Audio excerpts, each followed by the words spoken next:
अगर आप 8 घंटे तक फुटबॉल ही खेलते रहोगे तो अगले दिन मन ही नहीं करेगा फुटबॉल खेलने का।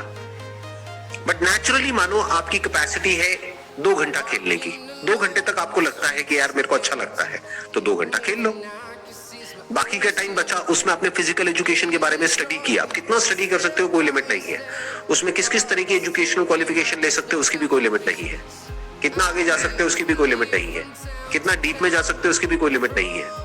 मुझे इसी चीज का कंफ्यूजन है कि ये मेरा बेसिक नेचर है या नहीं, क्योंकि मैं ना बचपन से मेरे पेरेंट्स मुझे हर दिन पार्क लेके गए, वो हमेशा से बाहर गए हैं, वो बहुत इनकरेजिंग रहे इस मामले में कि बाहर जाके खेलो, शाम को बाहर जाओ, घर पे मत रहो। तो मुझे लगता है कि मेरा इंटरेस्ट वहां से आया। ये मेरा बेसिक है या नहीं ये मैं श्योर नहीं हूँ, पर मैं इंक्वायर करूंगा इसके बारे में ज्यादा और देखता हूँ। एक मिनट ध्यान से समझना। तो इसका मतलब आप कह रहे हो बचपन में ही आपकी वो कंडीशनिंग हो गई है। वही, ये मेमोरी से नहीं आ रहा है। दोनों में पहले फर्क को समझो। एक है मेमोरी, मेमोरी मतलब थॉट, कि आप सोच सोच करके एक तरह का थिंकिंग पैटर्न डेवलप कर रहे हो। एक है आपकी हैबिट, वो भी मेमोरी का ही पार्ट है, बट वो कहां से आ रही है? प्रैक्टिस से। तो मेमोरी में 2 तरह की चीजें हैं। एक है at the level of your thought, कि बेसिकली मैंने ऐसे काम करे जो मुझे पसंद थे, वो करने के बाद भी कुछ टाइम बाद में उससे बोर हो गया, तो अब कोई ऐसे ही काम कर लेता हूं जो मुझे करने पसंद नहीं है, तो धीरे धीरे उसमें इंटरेस्ट आ जाएगा और फिर मैं उसमें आगे बढ़ जाऊंगा। तो ये सब मेमोरी से आ रहा है। ये सब क्या है? थॉट है। क्योंकि जैसे ही आप करने जाओगे कोई ऐसा काम जो आपको पसंद नहीं है, तब आपकी जो पूरी की पूरी बायोलॉजी है, आपकी जो बॉडी का स्ट्रक्चर है, वो कहेगा यार ये क्या कर रहा है। बट जिसकी मैं बात कर रहा हूं हैबिट, वो कहां से बनी है? बचपन में। तो आपने क्या कहा कि बचपन में मेरे जो पेरेंट्स हैं उन्होंने बहुत एनकरेज किया मेरे को बाहर जाने के लिए। तो बचपन की जो कंडीशनिंग होती है वो बहुत स्ट्रांग होती है। That is as strong as genetically जो आपकी कंडीशनिंग है। बचपन में जो कंडीशनिंग होती है, मतलब 10 से 15 साल की एज तक, पैदा होने से लेकर के 10 से 15 साल की एज तक जो भी आपने किया है, अब वो करना आपके लिए एफर्टलेस है। तो उसी लाइन में अगर आप सोचोगे तो बहुत आगे जाओगे। उससे हट करके कुछ सोचोगे तो फंसने के चांसेस है।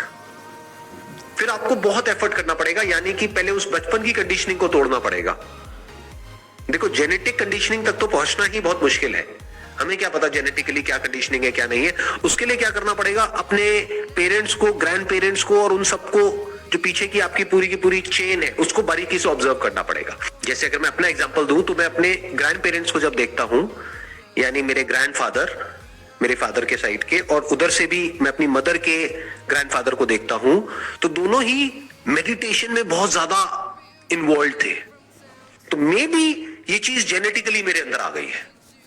मेरी मदर के जो ग्रैंडफादर थे वो कई कई दिनों तक गोवर्धन में एक जगह है, मैंने देखी थी वो, वहां पर एक छोटी सी गुफा है, कई कई दिनों तक उस गुफा में बैठ करके मेडिटेशन करते थे। तो मेरे फादर के फादर वो ज्ञान योग की तरफ थे, और मेरी मदर के जो ग्रैंडफादर थे वो ध्यान योग की तरफ थे। तो इसलिए ज्ञान प्लस ध्यान ये दोनों मेरे लिए बहुत ही एफर्टलेस है। इसके लिए मुझे कुछ एफर्ट नहीं करना पड़ता है। तो इस तरह से आप ऑब्जर्व कर सकते हो अपने पेरेंट्स को, अपने ग्रैंड पेरेंट्स को, सबको बारीकी से ऑब्जर्व करो और समझने की कोशिश करो कि ऐसा क्या है जो आपको मिला है विरासत में। I am not talking about money and property and all that, I am talking about your genetics, right? That is one. 2, बचपन से देखो आपकी क्या कंडीशनिंग हुई है। जैसे मेरे लिए भी जो आप बात बोल रहे हो उससे मैं बड़े आराम से रिलेट कर पा रहा हूं, क्योंकि बचपन से ही मेरा भी स्पोर्ट्स की तरफ बहुत ज्यादा इंक्लिनेशन रहा है। मतलब सुबह घर से निकलता था खेलने के लिए 6 बजे, शाम को 5-6 बजे तक घर में घुस रहे हैं। ये मैं बात कर रहा हूँ मई जून के महीने की, जब वो 2 महीने की छुट्टियां होती थी।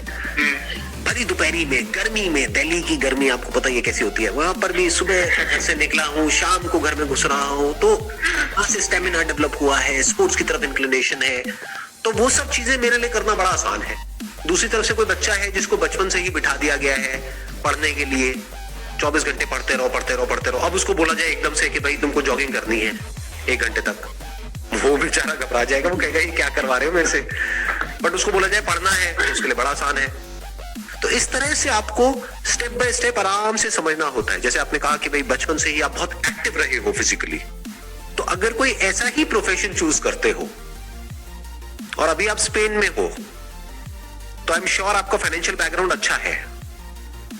अब अगर कोई ऐसा काम आप करते हो जो आपके इस पैशन से रिलेटेड है, that could be opening up a fitness centre in India, जैसा इंडिया में कोई और फिटनेस सेंटर ना हो, may be a chain of these fitness centres.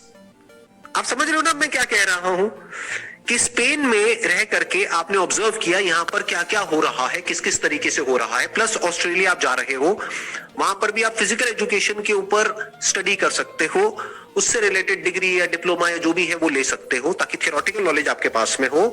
Plus वहां पर भी आप देखो लोग क्या क्या कर रहे हैं, किस किस तरीके से कर रहे हैं, प्लस आपको एक गैप नजर आएगा जो इंडिया में अभी भी नहीं हो रहा है।